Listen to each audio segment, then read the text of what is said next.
Good evening साथियों, क्या हाल चाल है। उम्मीद करते हैं आप बहुत बेहतर होंगे। अगर आप पूरे विश्व पर नज़र डालेंगे और अगर आप विश्व का मानचित्र देखेंगे तो आप पाएंगे कि हालात कहीं भी अच्छे नहीं है। यूक्रेन और रसिया में युद्ध चल रहा है, साल दर साल बीतते जा रहे हैं। तो कह सकते हैं एक तरह से यूरोप भी प्रभावित है। आप देखेंगे मध्य एशिया में ईरान में कुछ ठीक नहीं है, वहाँ पर इजराइल और इन सब में किस तरीके से हालात बने हुए हैं। अमेरिका में वहाँ के जो पूर्व राष्ट्रपति उन पर अटैक हो रहे हैं। ठीक है। पाकिस्तान की हालत आपने देखी है, कुछ खास नहीं है। श्रीलंका का पिछले साल आपने देखा किस तरीके से वहाँ भी राष्ट्रपति के भवन पर हमला कर दिया गया। मालदीव भी कोई बेहतर स्थिति में नहीं है, ठीक है, वो भी कंगाली पर गुजर रहा है। तालिबान का राज अफगानिस्तान में बहुत पहले आ चुका है। ठीक है। नेपाल में जो कोहली साहब हैं वो भी अजीब हैं, उनका भी कुछ समझ में नहीं आ रहा, उनकी अपनी आंतरिक समस्याएं हैं। बांग्लादेश की स्थिति आप वर्तमान में उससे परिचित हैं। बचा हमारा देश इतना सुरक्षित, और हमारे पूर्वजों जो थे हमें उन पर गर्व करना चाहिए कि वो इस देश को इतनी विविधता, इतनी डाइवर्सिटी होने के बावजूद वो इस देश को एक धागे में पिरो के चले गए। इसलिए शायद कहा जाता है कि सारे जहां से अच्छा हिंदुस्तान हमारा। इस मुल्क में जहां आप रह रहे हैं, आप किसी और देश में जाइए, देखिए मैं इसकी ज्योग्राफी से परिचित हूँ, मैं बहुत लंबे वक्त से पढ़ता और पढ़ाता रहा हूँ। तो आप इस देश में आपको हर चीज मिलेगी ज्योग्राफिकली। आपको यहाँ पर्वत मिल जाएंगे, पहाड़ मिल जाएंगे, रेगिस्तान मिल जाएगा, समंदर मिल जाएगा, जो चाहिए वो मिलेगा। इतना समृद्ध देश है, इसकी संस्कृति बेहतरीन है, यहाँ का धार्मिक कल्चर बहुत अच्छा है। हम जिस तरीके से हमारे यहाँ संविधान का पालन होता है, हमारा माननीय सर्वोच्च न्यायालय है, हमारी जो सरकारें हैं किस तरीके से लोकतांत्रिक तरीके से वो विस्थापित हो जाती हैं, जब वो चुनाव आते हैं उनके तो वो आराम से हट जाती हैं। तो आप देख सकते हैं इन सब चीज़ों को। आज हम बात कर रहे हैं अपने पड़ोसी मुल्क बांग्लादेश पर। आप देखेंगे कि वहां पर किस तरीके से वहां की प्रधानमंत्री, जो एक लंबे वक्त से वहां पर बनी हुई थी, उनको आर्मी चीफ कहते हैं कि आप कंट्री छोड़ दो, यहां से आप निकल जाओ। और उनको 45 मिनट का समय दिया जाता है, और उनसे जो उस वक्त जो उनको उनके पास सामान था उन्होंने लिया, और मिलिट्री हेलीकॉप्टर उन्हें भारत में शरण दी जाती है आरंभिक दौर में, और वो भारत में है। हालांकि कहा जा रहा है, हम या हमारा चैनल इसकी पुष्टि नहीं करते हैं, ये मीडिया का रिसोर्स है, कि वो भारत से या तो फिनलैंड या लंदन जाएंगी, लेकिन ब्रिटेन ने अभी तक इस पर कोई आधिकारिक बयान नहीं दिया है। तो अभी ये सवाल है कि शेख हसीना का भविष्य क्या होगा। ये मान लीजिए कि वो राजनीतिक जीवन से अब संन्यास लेने वाली है, तो इस तरीके की उनकी स्थिति। अब सवाल है कि इस देश का क्या होगा, इस देश को संभालेगा कौन, इस देश कहाँ जाने वाला है। क्या बाकी ये फिर से वही 71 और 70 वाला पाकिस्तान बनने वाला है, क्या एक और पाकिस्तान पनप जाएगा भारत के पास। देखिए भारत के ऐसी बात है कि भारत के जो पड़ोसी हैं बदकिस्मती से अभी पिछले कुछ सालों में, पिछले 10 सालों में बहुत बुरी तरीके से बिगड़े हैं। तो एक तरीके से क्या कि अभी हमारे जो पड़ोसी है वो बेहतर स्थिति में नहीं है। खैर हम देखेंगे कि इस पर क्या बातचीत होगी, अभी तो बहुत लंबी चर्चा का विषय है।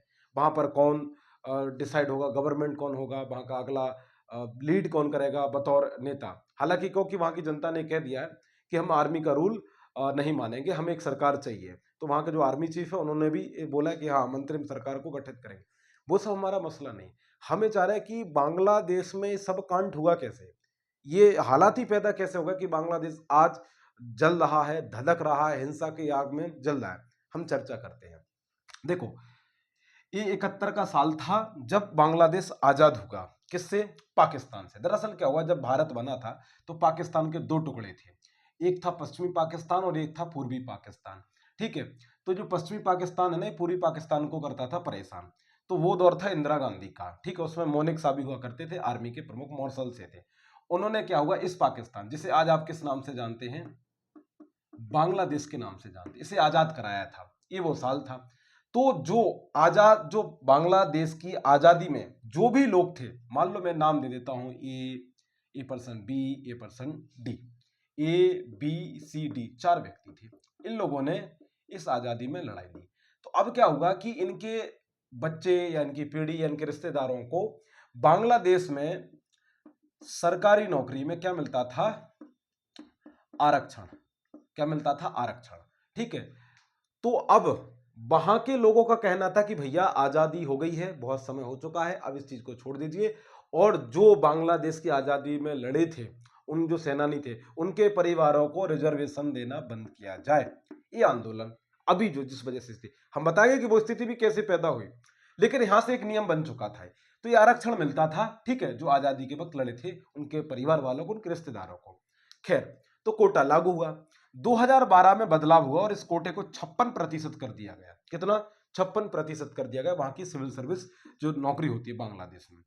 2018 में ध्यान रखना, वही पीएम जिनको आज भगाया गया वहां से, जो आपकी क्या नाम से हसीना मैम है, उन्होंने 2018 में इस सिस्टम को पूरी तरह बंद कर दिया। ध्यान रखना, 2018 में बांग्लादेश में आरक्षण पूर्णतः बंद कर देती है जो वहां पर अभी प्रधानमंत्री जो भाग कर आई है शेख हसीना। लेकिन क्या होता है, वहां का सुप्रीम कोर्ट कचड़ा कर देता है, उसकी वजह से हालात पैदा हुए। यहां पे अभी सही बता रहा हूं मैं आपको, शेख हसीना का तो कोई डायरेक्ट इन्वॉल्वमेंट भी नहीं है।